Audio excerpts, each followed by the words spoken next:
Good morning. I just want to give you an update on the trade ideas I had from yesterday. So GBP New Zealand dollar, we're having a bit of a bounce back. I've zoomed into the 4-hour chart here just to isolate the downward move. You can see we've bounced to that level that I showed you yesterday. 229.73 is the exact fib level. Ties in nicely with the previous little swing highs up here and a trend line that I've got back going all the way back to this high of this candle, 21st of October. Actually, if I go down to the 1-hour chart now, you can see even more clearly why this should be a good resistance level. 23.6% fib, as I say, trend line going back to 21st of October, and we've even got the 100-hour moving average. So three good reasons why we have resistance there, and the little swing highs here which held the market. As I say, I've got it's a gut feeling really more than a technical feeling that the pound is going to continue to trend lower. It's had a really decent move to the downside, counter trend, because the pound has been trending higher against the New Zealand dollar, but we're below previous peaks. And anyway, I think there's weakness. Now, I did warn you yesterday that the 100-day moving average could act as support, and it did.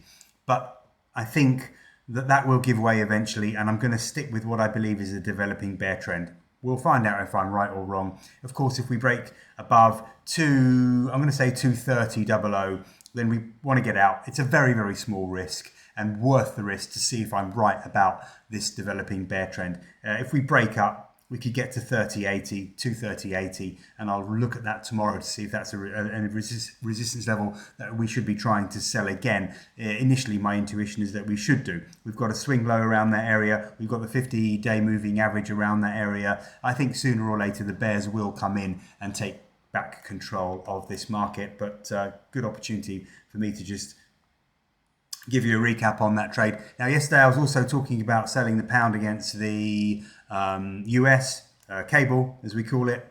You can see nice bounce back on this candle yesterday. The high of yesterday's candle is at 132.17, bang on the trend line really, and I did suggest that selling there would have been a good opportunity, although I'm not sure what time we hit that. That looks like it was, no, that was actually, 8 in the morning yesterday, I do believe, if that's correct. So it was early in the morning. Maybe I'd already posted the video actually, so I might have been a little bit late on that. But anyway, the point is that this is developing the way I expected, and I think that the pound will continue to trend lower against cable as well. 130.00 is my first target, 23.6% fib. We're holding below the 200-day moving average, and of course we have moving average crossovers here. So that's all along the same theme as yesterday, but I think it's developing nicely. Gold and silver, I don't have a clue. I have to be honest, when you don't know what's going on, you just have to leave it. And there isn't really a lot going on. Even with hindsight, what would I have done here? I don't see any particular trading opportunity. This could be a bear flag in gold. This could be the lower trend line to the flag pattern. This could be the upper trend line to the flag pattern. And if it's a bear flag, that means we're going to break to the downside eventually. So just watch the 200 period moving average on the 4-hour chart around 39.55 and the lower trend line, which is around 39.40. That's going to be the key area. Break below there, we're retesting the 38.84 correction low, and a break below there is obviously more negative. I tend to think we will break down, but I'm just guessing. I'm not predicting, I'm just guessing. I'm trying to give you an idea of my thoughts, that's all. But right now, I don't really see any opportunity in gold. Unless you want to try and trade that bear flag, trade within the trend lines, you can put those trend lines on your chart, but that isn't really something that interests me. Silver's actually a little bit stronger.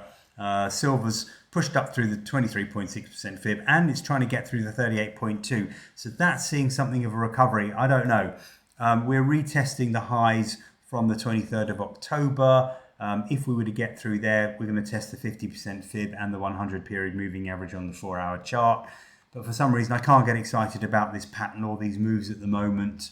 So I'm just going to sit out, but I just thought I'd give you a quick recap because gold and silver has been so interesting lately. Okay, I hope that is helpful for you, and you can join me again tomorrow on Friday morning. Good luck if you're trading today.